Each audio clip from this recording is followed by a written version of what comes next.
Hey, it's Mike with AskTractorMike.com. We're doing a series about establishing wildlife plots and the equipment needed to do that. And I'm speaking with Mike Harrison. Mike, again, tell us a little bit about your business.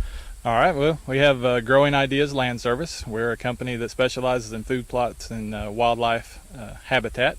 So we'll come into a farm or a ranch and help them develop the program they need to be successful in growing healthier wildlife. Now, in our last segment, we talked about the first step, week or two before you spray, is to brush hog, and the second step is spraying. Tell us about how you do that. All right, well, first of all, I'll pick a piece of equipment based on the size of the property that I'm dealing with.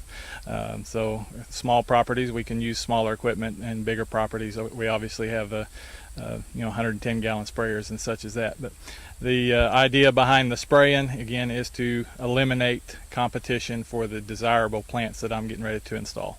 And you normally spray in the spring and fall, not in summer? Normally you want green and growing is your success to kill stuff. So in the spring, right before we do soybeans or corn or sunflowers or millet, whatever it is that we're doing, green and growing, I'll be able to get a better kill on the grasses and weeds that I'm trying to get rid of.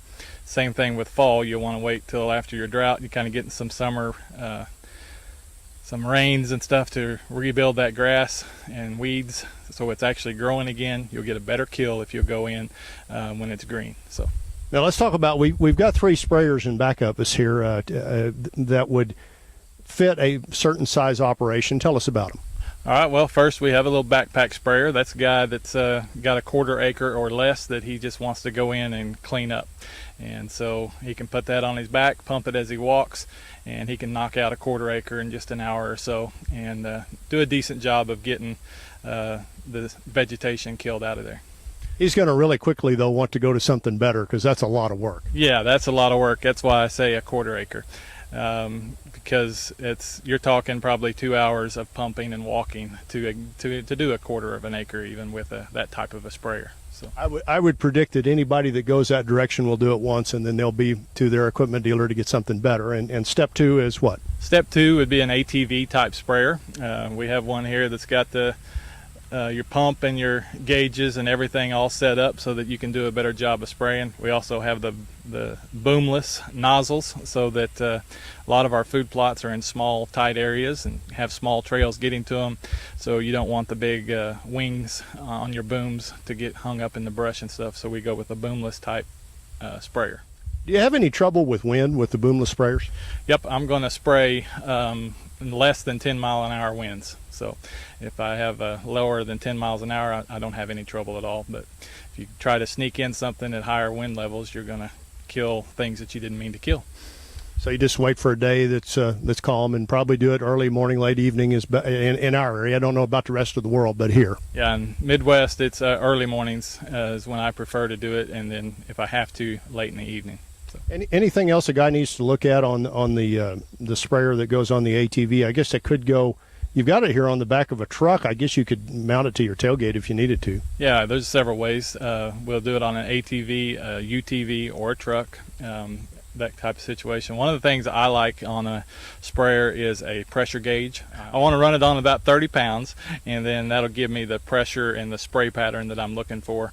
So when you're looking for a sprayer, make sure you get one with a gauge on it. Probably need remote control to wherever you are driving. Yeah, you're going to have usually a toggle switch or something to kick it on with. And most of these little sprayers come with a handgun, so if you miss someplace, you can go there too. Right. Yeah, handguns are for those tight areas you can't get into or something like that. But the booms are going to cover about 8 to 10 feet, depending on which sprayer you end up with.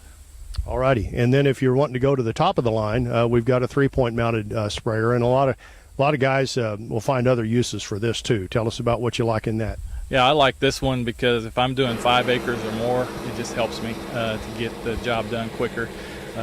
This 110-gallon unit will spray about 5 acres, and I can mix up enough chemical and stuff to go out and take care of a big swath at one time.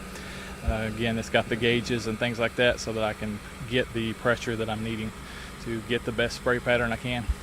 And how big an area? Are you covering about the same width with it as you did with the ATV sprayer? 10 to 12 feet, depending on the day. But with winds and different things like that, I'm going to set it on a more narrow path and make more passes so that I get better coverage. What sprayer are we using? Today we'll be using a generic Roundup or a glyphosate, and we'll be going in and kills all the vegetation that's green and growing right now. Alrighty, so step 1 was brush hogging, step 2 is spraying. We'll talk about step 3 in our next segment. Hey, I survive on web traffic. If you'd like to share this with other people, that'd be awesome, and I'd be honored if you'd subscribe to my YouTube channel. Thanks for watching.